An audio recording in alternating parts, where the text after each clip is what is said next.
Olá, meu nome é Luiz Leão, eu sou professor de Biologia e hoje nós vamos ver uma aula do primeiro ano do ensino médio, né, que é uma aula que vai explorar principalmente essa habilidade.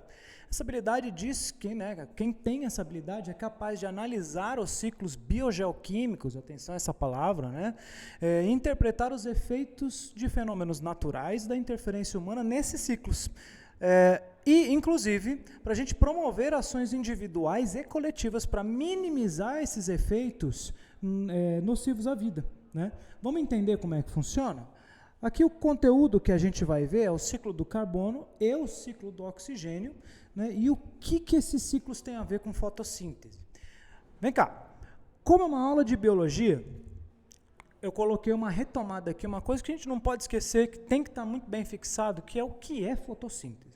A fotossíntese ela é um processo que alguns seres vivos conseguem fazer para se alimentar, e nesse processo é como se fosse uma respiração ao contrário, entre aspas, onde você absorve CO2 e libera oxigênio, né? Não são todos os seres vivos que conseguem fazer isso. Quem consegue fazer isso na maior parte das vezes são plantas e alguns seres vivos, algas, e plâncton, que ficam no mar. Esses seres conseguem fazer esse processo de fotossíntese, a gente não consegue, ok? Vamos dar uma olhada aqui nesse esquema do ciclo do carbono, mas antes da gente passar para o ciclo de fato, dá uma lida aqui comigo, ó.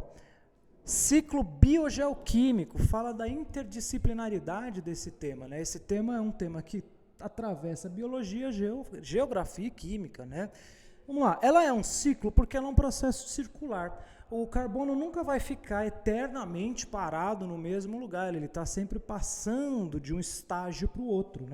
Ele é bio porque os seres vivos estão intimamente conectados nesse sistema. A fotossíntese é uma maneira deles conectarem-se com isso. Ele é geo, por quê? Porque ele transforma a Terra por meio de processos geológicos também.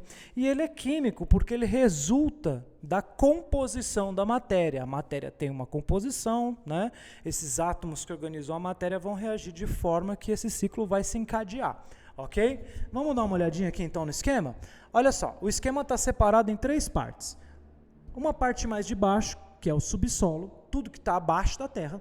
Uma parte mais alta, que é a atmosfera, e um trecho no meio que representa a parte do solo e os oceanos, ok?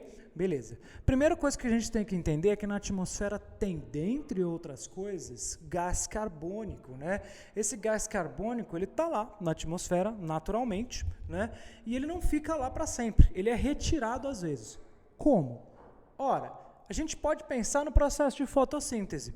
A planta ou os seres vivos, alguns seres vivos do mar, como plâncton, eles pegam esse gás carbônico da atmosfera e incorporam no corpo dele e libera o oxigênio. Então, ele tira o gás carbônico da atmosfera e põe no corpo deles. Existe uma forma desse gás carbônico voltar para a atmosfera depois? Existe sim. Da seguinte maneira, você deve lembrar das aulas do 6º ano, onde a sua professora ou seu professor falou que a respiração consiste num processo de absorver oxigênio e liberar o quê?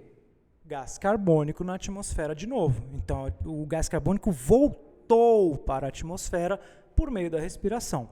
Veja então, os seres vivos estão conectados com isso é muita biologia, Mas não é só os seres vivos. A gente também tem a parte geológica. Veja aqui, por exemplo, a representação de um vulcão. O vulcão, quando entra em erupção, ele vai liberar na atmosfera uma grande quantidade e variedade de gases.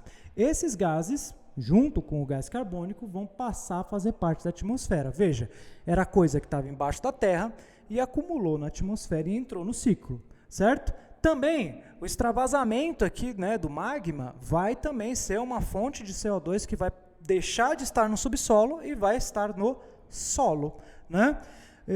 Falando um pouco agora dessa parte da interferência humana,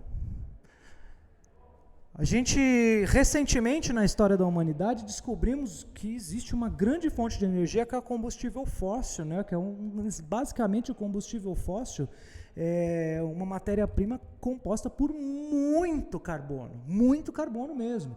Esse carbono está no subsolo, ele é retirado, colocado nas nossas indústrias para gerar energia, né, ou nos nossos veículos, né, o transporte, ele é basicamente hoje no mundo, né, majoritariamente movido a combustível fóssil.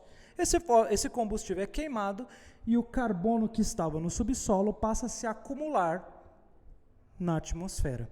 Isso gera um problema que é a intensificação do gás, do efeito estufa por meio do acúmulo desse gás na atmosfera. Não é? Então a gente tem que resolver esse problema, porque essa intensificação do efeito estufa vai gerar vários problemas, como é o caso do Rio Grande do Sul, né? A crise climática que é debate no mundo inteiro hoje, justamente por causa do acúmulo desses gases, né? Não só, mas também por causa do acúmulo desses gases. Então o que nós poderíamos pensar para resolver esse problema? Individualmente, a gente poderia pensar em práticas que minimizem o nosso uso desses combustíveis. Então, você precisaria usar o carro sempre? Tem um dia que você pode não usar? Você pode optar por alguma forma de energia que não dependa desses combustíveis, né? Agora, coletivamente, a gente também pode pensar em soluções.